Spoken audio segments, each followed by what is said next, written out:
What's up, ladies and gentlemen? What's up, y'all? Welcome to the channel, or welcome back to the channel. Today, I'm going to be reviewing Avatar Fire and Ash. This is going to be a bit of a longer video, because I have a lot to talk about and a lot to say. So I hope you guys are okay with that.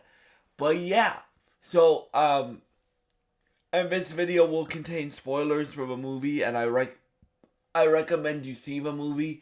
It's really good. I actually think out of the three Avatar movies that have been released, it's the best well paced movie.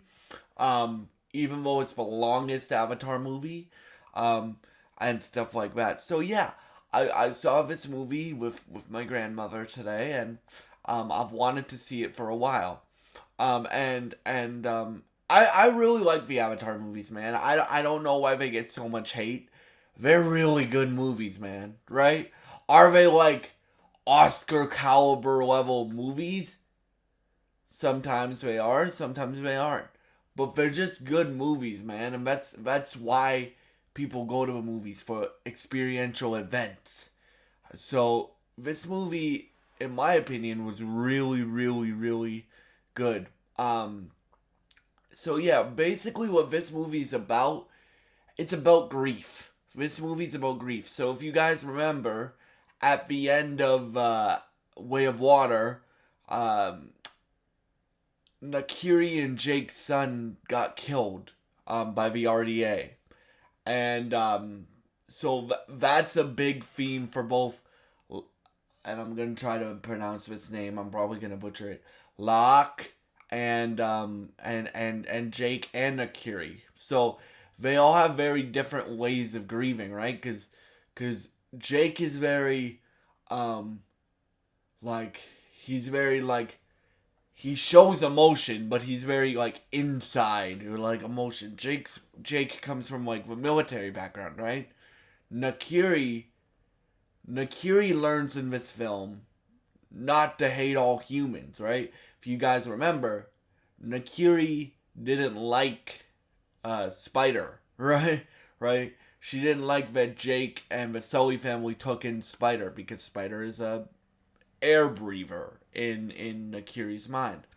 Um, and and um, and so basically, what this movie is, there's like like there's learning to this movie has like a bunch of different arcs in it, but I would say the two big arcs in it are about grief because the family's still grieving over their son and their brother and their cousin dying, and then um Nakiri learning to trust humans and stuff like that, and Hiri, Sigourney Weaver's character, learning um, how to connect with Allmother, um, or how to connect with Awa. Sorry, that's yeah, how to connect with Awa. Um, and yeah, and again, guys, I would recommend seeing this movie in 3D. I wouldn't usually recommend that for a movie, but for this movie and the way James Cameron shoots the thing, you should see it in 3D. So yeah, like I really enjoyed this movie overall. Like the performances are great. As you guys know by now, this I cover what I want on both of my channels, and I hope you guys enjoy it. Right? Um, the performances are great. Like, Zoe Saldana is a great actress. Sam Worthington is a great actor. He should be in more things.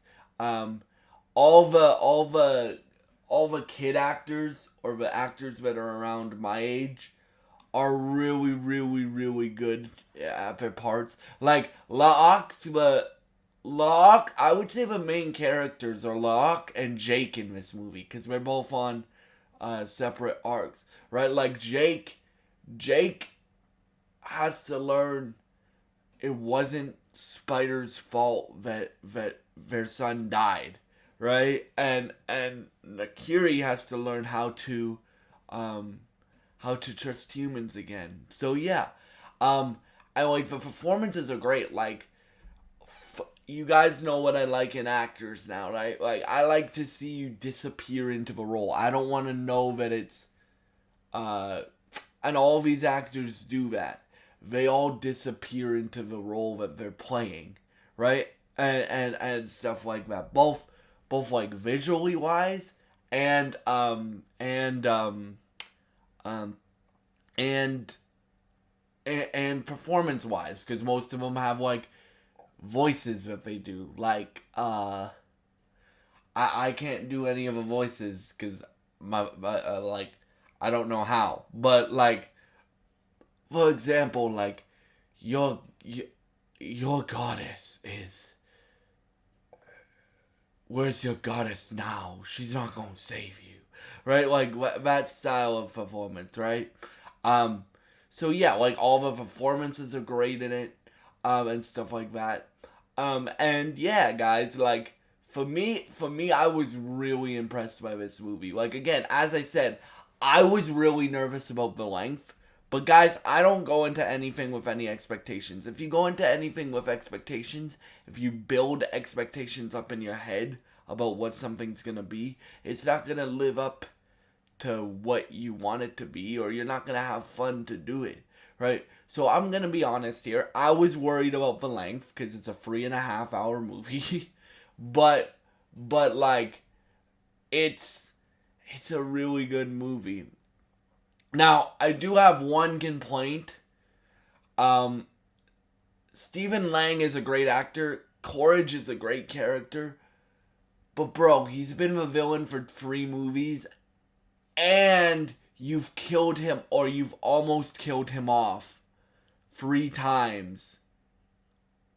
3 times, including this one, because he dies again.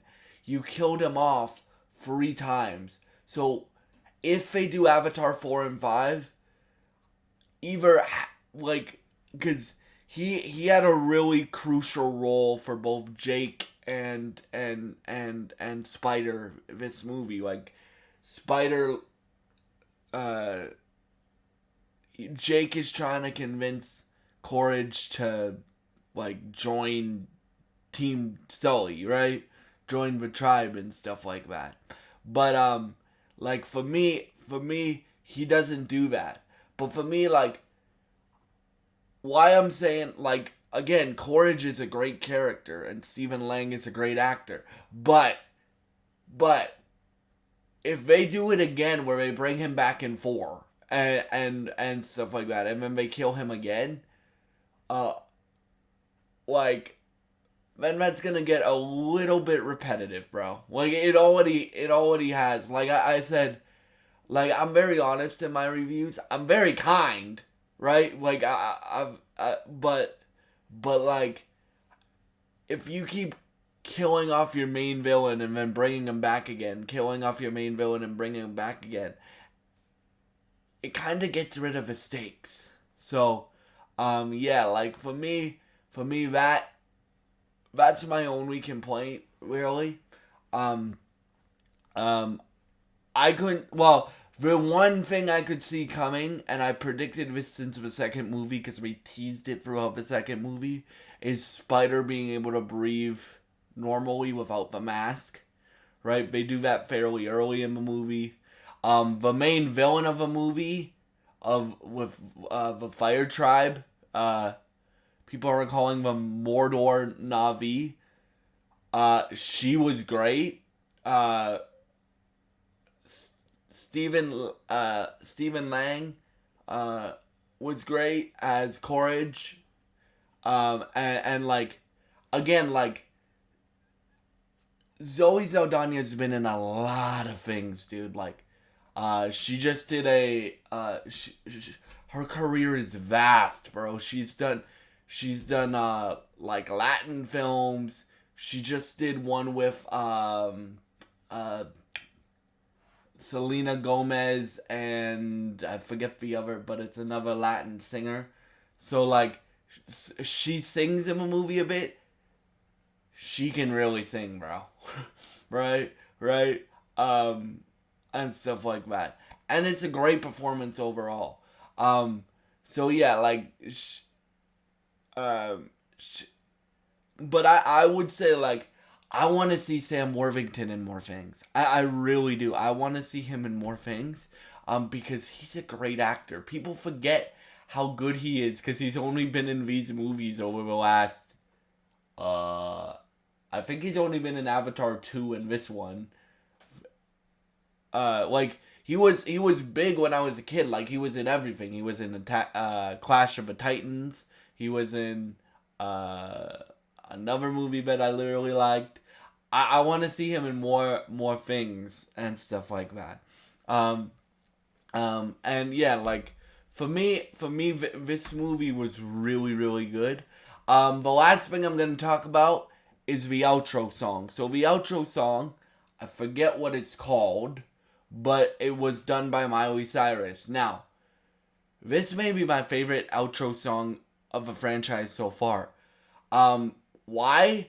I just liked the song overall. Like I liked. We don't really get to hear Miley Cyrus do like high registers. There. Remember, guys, I am not a vocal expert. We don't really get to hear Miley Cyrus do high register stuff, right? Because if you guys don't know, Miley Cyrus is a great singer, but she has a big polyp on her throat, which means it's harder for you to do the like higher register stuff, right?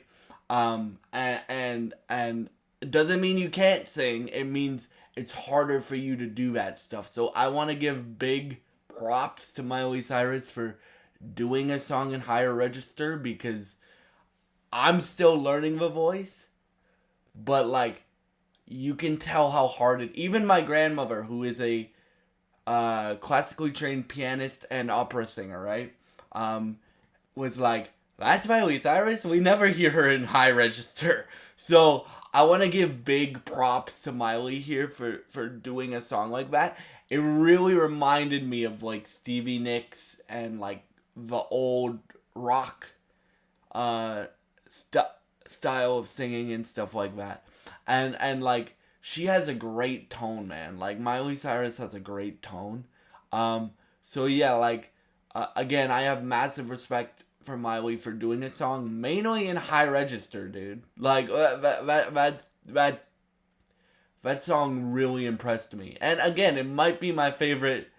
It's either between that one, like this one, the end song on the end song here in Fire and Ash, or the end song for Way of Water, because the end song of Way of Water is done by The Weeknd, who you guys know is one of my favorite vocalists of all time. So, but yeah, like I even said it in the feed. I even told my mom, and my mom was like, "Really?"